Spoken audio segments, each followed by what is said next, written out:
Welcome back to Turning the Page. I'm host Donnie Morris, and we have Steve Hegji with us talking about Wasatch Wildflowers.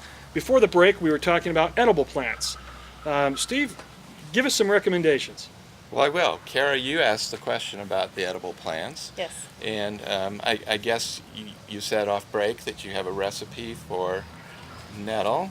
I do. I was going through some old recipes and found a recipe for stinging nettles. And so I was looking through your book and noticed that you've got stinging nettles in here. So, Do you already know how to recognize stinging nettle?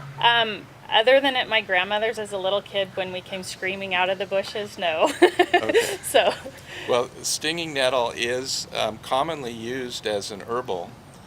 They dry it and use it as an anti-inflammatory, and it's useful for arthritis and other swelling kinds of things. I found a guy up on the slopes of Timpanogos harvesting it for his wife who had an Wow. arthritis problem. But it is edible. Just be careful when you harvest it. The little hairs along the leaves and on the stems contain formic acid, and they'll get into your skin pretty easy if you brush against them, and your skin will sting for hours to days.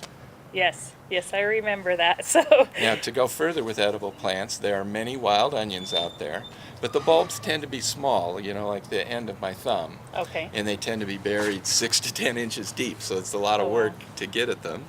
Those are edible. There's a variety of berries that are edible. Now, I mention things as being edible when I think it's appropriate, Okay. especially with respect to berries. People look at berries and wonder, can I eat this berry? Well, I mention yes, you can, or no, you can't, because many of the plants have noticeable berries, but there are many that do not. Okay. So in the case where someone might notice that I've mentioned it, some other things that are edible are Agoceras, which looks a lot like a dandelion. As you know, a dandelion and its leaves are fully edible, and the flower. So are the Agoceras. There's an orange Agoceras in here and a yellow Agoceras. Perfect. So, in the book, do you mention what's edible besides just the berries then? Is there... Yeah, in some cases I do, like with the Agoceras, I believe I did.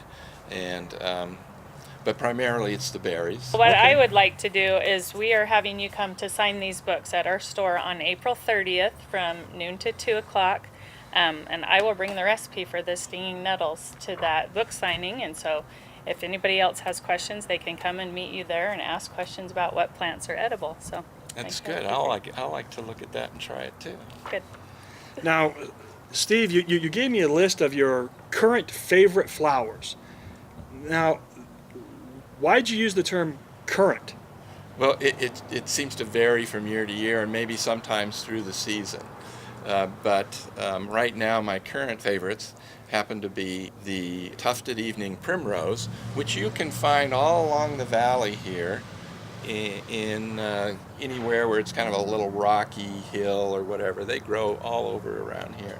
But they're beautiful white four-petaled flowers with very large flowers. They're like tissue and they blow so gently in the wind. Then also here I've got the longleaf phlox. Here's a tufted evening primrose, by the way. Oh, wow, that is beautiful. Yeah, Very pretty. but the plant grows in a very mounded form, and after the blossoms are done, usually after a day and a half, they close up and they become pink. They're closed up like that. Huh. Longleaf phlox is just a beautiful pink-colored plant. That's in the book too. Anything orange is currently in my favorites list because orange is so rare. When you come across something orange, stop and pay attention to it. Pretty soon, common globe mallow will stain the West Desert and the slopes of the Lake Mountains and all along the upper benches with orange, and you should look for those. And then this last one is what's called the hoary aster. It's a purple one, and it has such a graceful shape to it, and it blooms when most other things are done for the year. I saw that.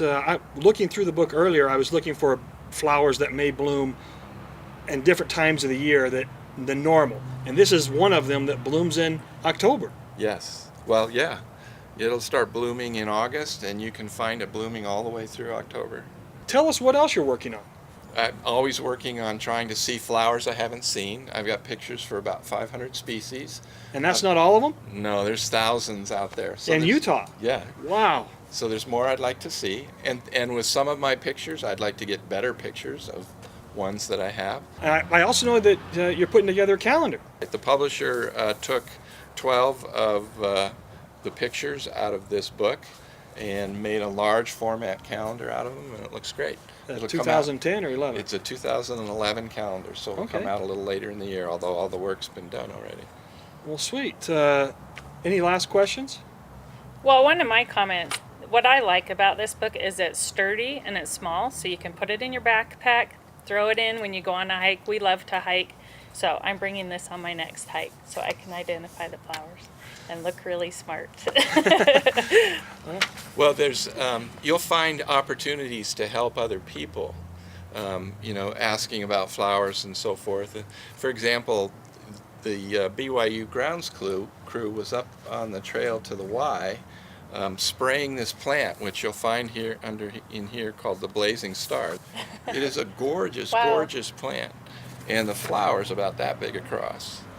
And they thought it was star thistle, which is a tiny little thing, and star thistle is a noxious weed within Utah.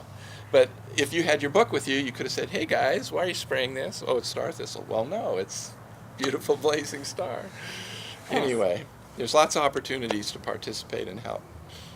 Well, the public's welcome to come down again. April 30th, we're going to have Steve here in Confetti Antiques from noon to 2. We'll have his book there. You can pick it up, have him sign it, talk to him about wildflowers, bring pictures if you have them, and of course pick up a copy of the recipe for the stinging nettle.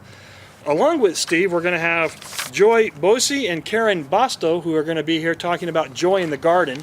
So together, those three people will be here talking about their books, and please come in, Confetti Antiques, 273 North Main, April 30th, noon to 2. Steve, thanks for being here. Thank you, Don. Tara, thanks for joining us. Thank you. Thank you. Thanks again.